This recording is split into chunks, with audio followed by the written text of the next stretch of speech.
Bonjour Benoît, Bonjour Sabrina. c'est un plaisir de vous avoir sur ce plateau. Professeur Benoît Latouka, cardiologue au CHU de Nîmes. Dans la session précédente du congrès du CNCH, vous nous avez parlé des patients coronariens à risque hémorragique élevé. Qu'est-ce qu'un risque hémorragique élevé ?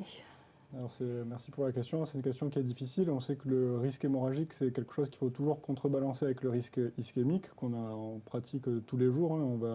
On a peur de la thrombose de stent, on a peur de l'accident vasculaire cérébral, on a peur du réinfarctus, mais il faut aussi avoir peur du risque hémorragique. On sait que c'est lié directement à la mortalité des patients. On va augmenter le risque de transfusion et le risque de récurrence ischémique et aussi le risque de mortalité, donc c'est quelque chose qui est important.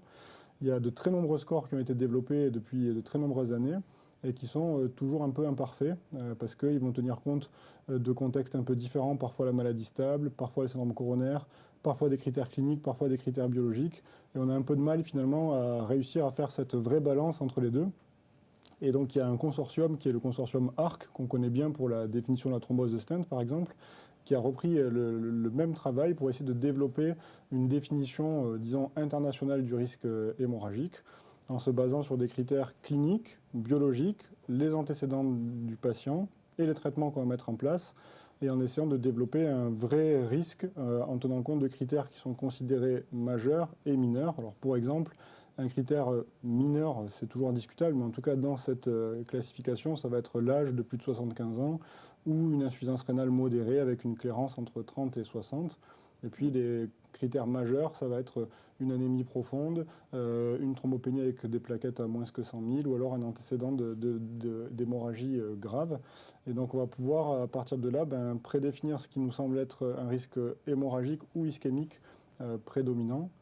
Et pour ça, ils ont pu développer en plus une application smartphone qui est assez pratique dans l'utilisation de tous les jours. Oui, exactement, j'ai eu l'occasion de l'utiliser, qui vous permet en fait d'estimer le risque hémorragique de votre patient et en même temps de le pondérer avec le risque ischémique.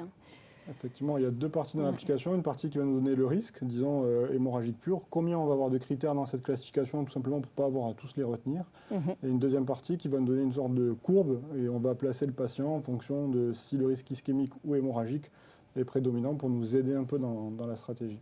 Oui, très important pour les identifier et pouvoir donc anticiper la stratégie qu'on voudrait éventuellement mettre en œuvre si on part sur une angioplastie coronaire. Et puis après, le traitement antiplaquettaire, c'est bien ça ? C'est ça, l'idée, c'est vraiment de pouvoir après ajuster en fait à chaque patient la meilleure stratégie, d'une part sur la partie technique, effectivement, et sur la partie du traitement.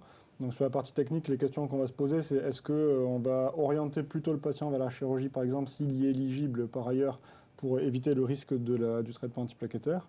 Et sur la stratégie d'angioplastie elle-même, est-ce qu'on va essayer de la simplifier au maximum, de traiter que les lésions vraiment très sévères pour éviter d'avoir des longueurs importantes de stent, optimiser la revascularisation en s'aidant de préparation peut-être plus agressive de la lésion au départ sur les lésions calcifiées, de s'assurer d'une bonne expansion du stent avec l'imagerie endocoronaire par exemple. Donc ça, c'est la partie un peu, disons, technique, et la partie médicamenteuse, où en ce moment on discute beaucoup de vraiment réduire les durées de traitement antiplaquettaire.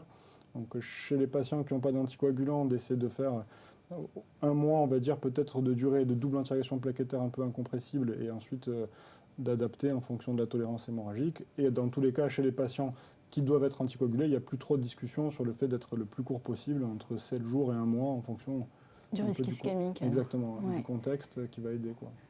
Et donc c'est très utile d'identifier les patients parce qu'en même temps ça permet de les inclure dans certaines études cliniques. On l'a vu avec l'étude MasterDapt, on a inclus des patients à risque hémorragique élevé. Exactement. Et ce qui nous conduit à essayer de raccourcir cette bithérapie antiplaquettaire à un mois, tout en gardant en tête qu'il y a le risque ischémique du patient et qu'en cas de syndrome coronarien aigu, on peut en venir à quand même essayer de rallonger cette durée pour ne pas lui faire courir de risque ischémique trop élevé. Complètement. Après, dans MasterDapt, ce qu'il faut mettre en avant, c'est le fait que c'est pour la première fois une grande étude randomisée où on prend que des malades qui ont un risque hémorragique alors qu'ils sont habituellement exclus de ces études. Mais malheureusement, ça ne répond pas à toutes les questions et on va être un peu confronté à ce qu'on fait tous les jours. On va être obligé un peu d'adapter, et quand on a mis un stent dans le tronc commun forcé dans un syndrome coronaire aigu, on va être un peu plus timide à arrêter la double anticoagulation plaquettaire. Et c'est pour ça que tous ces critères y comptent, mais probablement le ressenti du docteur, il est tout aussi important.